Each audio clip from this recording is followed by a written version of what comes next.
కాకినాడ జిల్లాలో ఓ యువకుడు కొద్దిలో ప్రాణాలు కాపాడుకున్నాడు. లారీ పైనుంచి వెళ్లిన చిన్న గాయాలతో క్షేమంగా బయటపడి మృత్యుంజయుడయ్యాడు.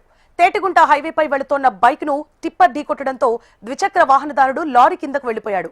టిప్పర్ మధ్యలో యువకుడు పడిపోవడంతో స్వల్ప గాయాలతో తప్పించుకున్నాడు. అందుకు సంబంధించిన విజువల్స్ సీసీ కెమెరాలో రికార్డ్ అయ్యాయి. స్వల్ప గాయాలైన నరేంద్రను ఆసుపత్రికి తరలించారు స్థానికులు.